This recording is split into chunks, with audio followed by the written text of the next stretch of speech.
welcome to the NewsX Sunday Garden Roundtable. Well, the year is ending on a very tantalizing note, what with the recent assembly election results, giving a new life to the Congress. But what impact will this have on the BJP and also on the elections next year? To discuss the larger impact of the assembly polls, joining me on the roundtable is Mr. KTS Tulsi, Senior Advocate and Rajya Sabha Member. We have Mr. Abhishek Manu Singhvi, he's the National Spokesperson for the Congress and also former Additional Solicitor General. Dr. Subramanian Swamy, he's a Rajya Sabha member from the BJP. And Pinaki Mishra, he's a Lok Sabha member from the BJD. Mr. Singhvi, it's good news for the Congress finally. The year has ended on a good note for you. What message are you taking to 2019? Well, I think the message is that, first of all, this aura, the fake aura of invincibility and infallibility, which Mr. Modi and his team has created, is completely breaking down. The second is that ground realities are being emphasized, and the three pillars which we've made in this campaign obviously have a resonance and a connectivity: agrarian distress, the joblessness, and the bad effects of a combination of demonetization and GST. There are many other issues. I think they are taking hold. And third, I think there is clearly a momentum and a direction towards a unity. I think this Mahagathbandhan is the wrong word, but a unity, call it strategic adjustment, call it coordination between all non-BJP opposition parties. These are the three big takeaways. Of course, there are many more. A very interesting statistic I found was that Mr. Bisht's brand of divisive speeches, 23 and 26 rallies. You're talking about the UP Chief Minister. Yes. I have failed to understand how a yogi can be a Chief Minister, so I prefer to call him Mr. Bisht. But 23 and 26 rallies in two states, where the BJP did, as you know, it did. He apparently did the least rallies in Madhya Pradesh, where the BJP seems to have done better. So that brand of divisive politics is not working in the way it should be working as far as they are concerned. Dr. Swamy, what is your takeaway? I notice you're already smiling at Mr. Singhs, what he said. Well, the party leadership has conceded defeat, so on that there's no question. There was a defeat. And the trend of winning, even Karnataka was a win, has been halted rather rudely. But when you look deeper, there is no reason to despair. It's not a washout, because in the two large states of Rajasthan and Madhya Pradesh, the gap is very small in vote terms, and in the case of Madhya Pradesh, it's very, very small even in the number of seats won. The second thing I noticed is that in Telangana and Mizoram, the Congress was defeated quite badly. So therefore, where there was a non-Congress alternative for the people, they preferred that to Congress. And so this may have a lesson for the Mahagathbandhan, and particularly those advocates who say that the Mahagathbandhan should be formed without Congress. So it becomes a three-cornered thing. So I would say that there's nothing for BJP to despair. The gap is very small to be covered. The reasons, according to me, are largely because our hardcore being alienated, the shopkeepers, the small traders, the small industries, MSME as they say, they have been completely shattered by the GST. And the farmers were hit by the demonetization during the cropping season, just as the Kharif ended and the Rabi was, or the other way around, the Rabi ended and the Kharif was to start when they needed cash the most. To buy, they were without any cash. So that grouse I've heard from many, many people in neighboring areas like Muzaffarnagar and so on, which is not going to polls, but the farmers there have been quite vocal. So I think those are to be rectified. Whatever gains we have had, I still maintain is due to our cadres working on being fired up with Hindutva. And if the economy is a good economy is a necessary condition, but not a sufficient condition. That is, you can't win an election just because you've done economically well, like Narasimha Rao or Atal Bihari Vajpayee. But it is necessary. And that necessary part we failed this time. We have a pretty miserable Indian economy, and I'm not hiding this from anybody else because I've written on it. We have all read your tweets. We know I wrote an op-ed in Hindu also, where I explained the facts. So this is it. BJP has still got a tremendous opportunity to make a comeback, and we should utilize it. I wonder what it means for the next few months. Pinaki, I should have also said political analyst in your introduction, which is because you and I have had a lot of conversations that what is your takeaway? Dr. Swamy is saying BJP hasn't really lost, this should have been a clean sweep for the Congress, but it's a near win. The fact that the BJP with the kind of resources it had at its command and with the kind of resources apparently it mobilized. Yesterday somebody told me from the Congress who was in charge of Rajasthan that the spending power was 1 to 100. So in that context, I think what the Congress has done is definitely exceptionally well, number one. I completely agree with Dr. Singhs on one issue, that the aura of invincibility, I think, which, over the last 3 years, because of the 16, 17 successes they've had, barring, I think, Bihar and Delhi, they've really not really lost anywhere else so decisively. That aura of invincibility, particularly in 2 states which are Hindu laboratories along with Gujarat, Chhattisgarh and Madhya Pradesh. These are really their Hindu laboratories. I think the losses there are going to certainly cause A, a lot of rankling, B, I think they should go for a lot of introspection, because these are so vastly predominantly Hindu states with very, very, very small minority populations that they should therefore do serious introspection why they lost there. But just the third aspect, as far as Dr. Swamy talked about regional parties where there is an alternative, Orissa, there is an alternative. Yes, let us not forget. The Biju Janata Dal is sitting at 45%. For us, it's actually twin success. Twin success and twin sources for happiness. Number one, the BJP, obviously the party is very demoralized there, particularly because Dharmendra Pradhan, who is now touted as their chief ministerial candidate, was in charge of Madhya Pradesh and seems to have completely disappeared off the face of television. He's not there to take responsibility, as is no other senior leader, of course. Dr. Swamy will concede.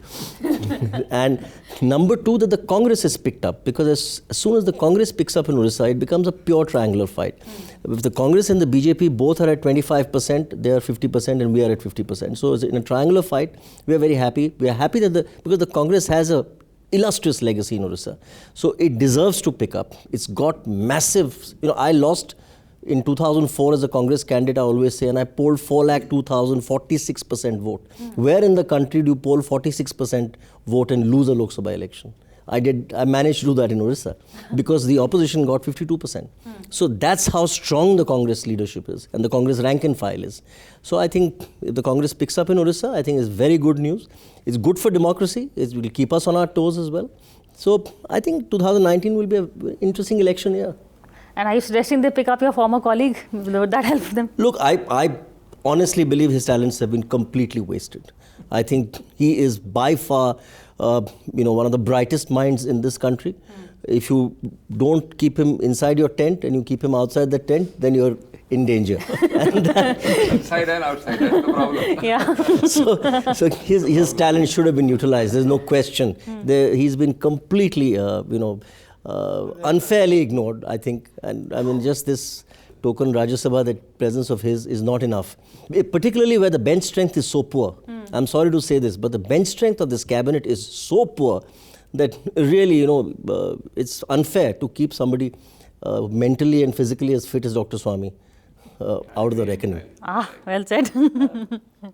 We can talk about Dr. Swamy or we can talk about the current discussion. Both are fascinating. He's also an old friend. I know, I can see. I agree with the fact that Dr. Swamy's talents have just gone waste with this government. He could have been the crucial factor. But I want to say that the biggest takeaway of the year is that the Congress president has been able to prove his mettle. In the very first year, he has delivered a great fight in Gujarat and then 3 wins. You can quibble with the narrow victory, but then they say that jo jeeta wo Sikandar. A win is a win. And in this case, he's delivered a win. He's delivered 5 wins to the party. So he's become a mass campaigner. He is able to communicate with the masses.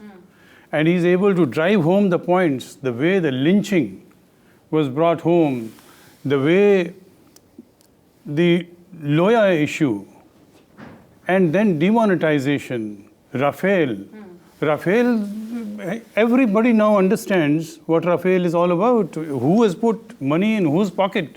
So he's talking in colloquial language, he's talking in people's language, and this transformation is rare for a leader to take place in just 1 year.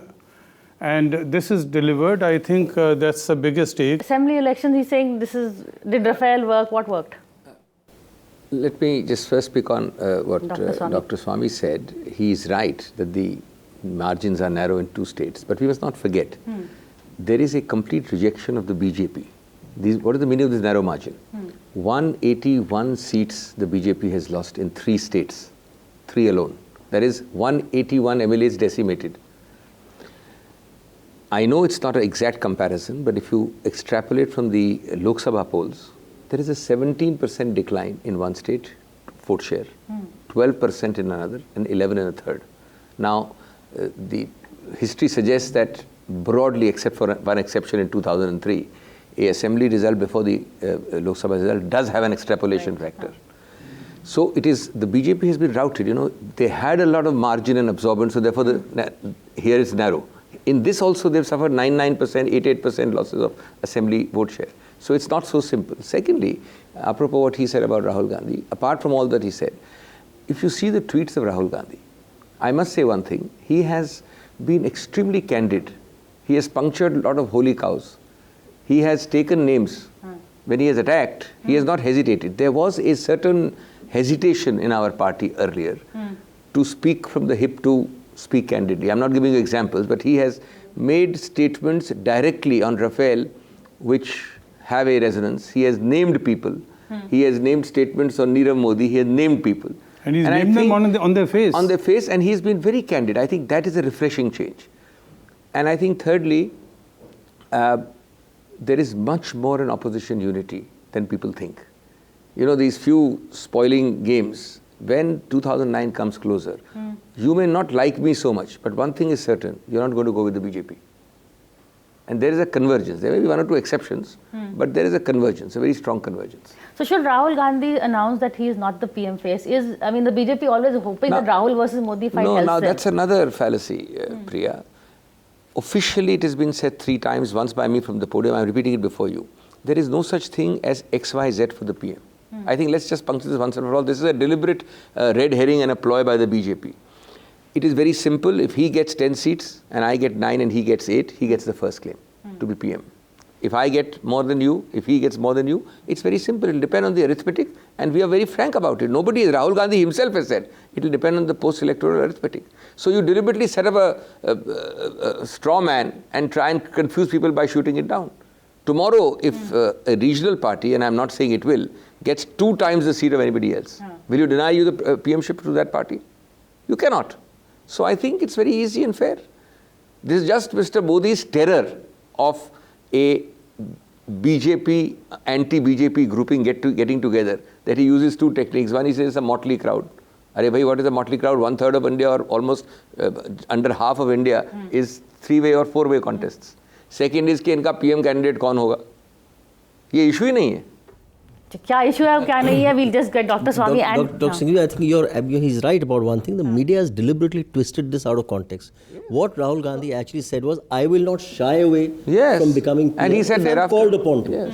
But that doesn't mean he says that there's nobody but me and I'm hankering to be PM. And he's not said that. This is the media's game.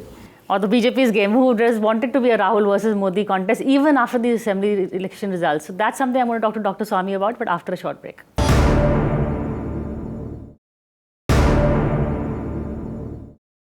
Hello and welcome back to the Roundtable. We are here discussing the impact of the assembly elections results that took place recently. Dr. Swamy, after the results, the Congress is resurgent. Rahul is taken a leaf from your book. He's talking candidly. He's naming names. Well, first of all, if there is two parties, the wrong word, but at least two forces or bipolar politics in India, that's good. It's good for us also in our party. We don't get pushed around by people who think that once you're in office, you have to obey. The arrogance of power? Yes, that's right. Hubris, as I call it. This growth I would welcome. So, I mean, I'm only saying that the reverse that has happened should have been foreseen, because there was decline in terms of not getting majority, as in the case of Karnataka. And there had been such other examples. The near scrape in Gujarat. Correct. That yes. should have been the biggest warning bell. I mean, by a whisker. Yeah. So there was adequate warning. But as far as I'm concerned, I'm not so sure that except Mr. Chandrasekhar and Mr. Narasimha Rao, anyone can absorb me easily in a government. So I don't blame them for not. I don't blame Modi for keeping me out. Say that again. I really want to hear that. I'm telling you, because I know that the system by which the present cabinet works, I would probably have problems. Because first of all, in terms of knowing Modi, I've known him for a very long time. Isn't cabinet is a rubber stamp? Well, I mean, that's what you say, and you have experience of it. No, that's what one of the ministers said, who just Well, I've heard something like the only man in the cabinet is a woman when Indira Gandhi was there. So, I mean, this is an Indian problem, but I think in the present system, the secretaries have had a much higher voice than the ministers. And that was possible because of the invincibility that came with the victory of 2014 and thereafter in the by-elections, in the state election. So all trends which lead to a bipolarity in our democracy is good. But I would say, again, yes, we have lost 16 points, 14 points, all that. But in the end, despite all these policy failures in the economic front, our gap is not such that we can't retool and rearrange the policies in such a way that we can recover the ground. Now, I would say that we are a cadre-based party, BJP, and it doesn't go by policies. It has certain gut issues for which they have sacrificed their life. They work free. They sit in the booth. They don't get paid for it. And that is because of this ideology of Hindutva. And I think whatever fallback positions we have achieved so far is really due to the fact that the cadre worked very hard and is still motivated by bringing Hindutva. Now, if the negative factors are taken away by 2019 elections, I think we'll be back in power. And will the Ram temple on the cards? Ram temple is a priority, and you see, basically, I'm telling you. But there's no ordinance, only a RSS. No. You see, there is a hidden weapon, and that is 50% of I had a separate petition on fundamental rights, which all they conspired to delay by bringing in, asking that the constitutional bench judgment of Faruqi should be reconsidered. They wasted 5 months on that. So mine has not yet been listed. But the moment is listed, now that the Supreme Court has upheld the 1994 judgment, that masjid is not an essential part of Islam. All that remains is to accept that I have a fundamental right to pray where faith tells me Ram was born. And of course, there's a Narasimha Rao's affidavit, government's affidavit on the Supreme Court records, that he said if it is ever shown that there was a pre-existing temple, this land will be handed over to the Hindus. So basically, you're saying the court will prevail and not ordinances and not private member bills. Since I have a petition pending, I'm not going to talk about ordinance at all. Okay, fair enough. I think my petition, if it gets listed and I get a date in January, I don't think it will take more than 3 weeks. Wow. Pinaki, this bit about the Mahagathbandhan that Dr. Singhvi spoke about, is it not a pre-poll affair but a post-poll affair? We saw Mayawati and Akhilesh fight against the Congress, but they've come to the Congress rescue. Is that how it's going to be, you think? Listen, we are equidistant from the BJP and the Congress, as Mr. Naveen Patnaik has repeatedly said. And incidentally, may I take the opportunity to invite all of you this weekend to come to Orissa for the World Cup hockey which is being played there. India has done a tremendous job and Orissa has done a fantastic job of hosting the World Cup hockey. Everybody is saying that. So as far as the Biju Janata Dal is concerned, we are very happy as far as Orissa is concerned. Orissa's progress is concerned. I think we are doing well there. The Mahagathbandhan, in a sense, whether you call it the Mahagathbandhan, you call it a mini Gathbandhan, because it will be done state-wise. There's no doubt that these three parties are coming together. I don't know whether Congress will join them in UP, but certainly Mayawati ji, Akhilesh ji and Ajit Singh ji, these three are definitely on together in UP. That will not translate to Madhya Pradesh, that will not translate to Rajasthan. So there'll be mini Gathbandhans in many states. And it will all then coalesce against the BJP in every state, I believe. So I think the BJP really has to look at what kind of numbers it is going to be comfortable with. It's certainly not getting 272 plus. How low will the number be? How low can the number be managed to form a government is what they have to now think about. So I mean, if it slips below 200, if it slips below 180, 170, Dr. Swamy will be better qualified to answer. Yes, that is a very tantalizing one. I have one short question. Achha, you answer his also. The question is, if you have to make a choice between the Congress and BJP, what is going to be your choice? Dr. Swamy, No, I have something after depends this. on the numbers. Let him answer. That of course. Then there is no choice to make. Whoever forms the government, is he going to say that? No, what I'm going to say very simply is whoever gives us the chance of a government which is a reasonable government looking reasonably towards Orissa and giving us what we need. We've been, Dr. Swamy, Orissa has been neglected unfairly. Yeah. And despite that, we've managed to somehow chug along because Naveen Patnaik has done a brilliant job in 20 years. So if Dr. Swamy heads the government, will you join it? Personally speaking, I have absolutely no doubt. Since he took a sporting analogy of hockey, I would recommend very humbly that Orissa hold the world trapeze competition. Because the best trapeze artist in the world is the Chief Minister of Orissa. And the second number is Mr. Pinaki Mishra. You saw the way he answered his question. I know. Where will you be? Equidistant. This is the best trapeze competition in the world. And he has managed that for 15-20 years. Oh yeah. He's a smart guy. But let me tell you, next election will be an election where you like it or not, we can give homilies and sermons amongst ourselves, and I agree with him that bipolarity is good.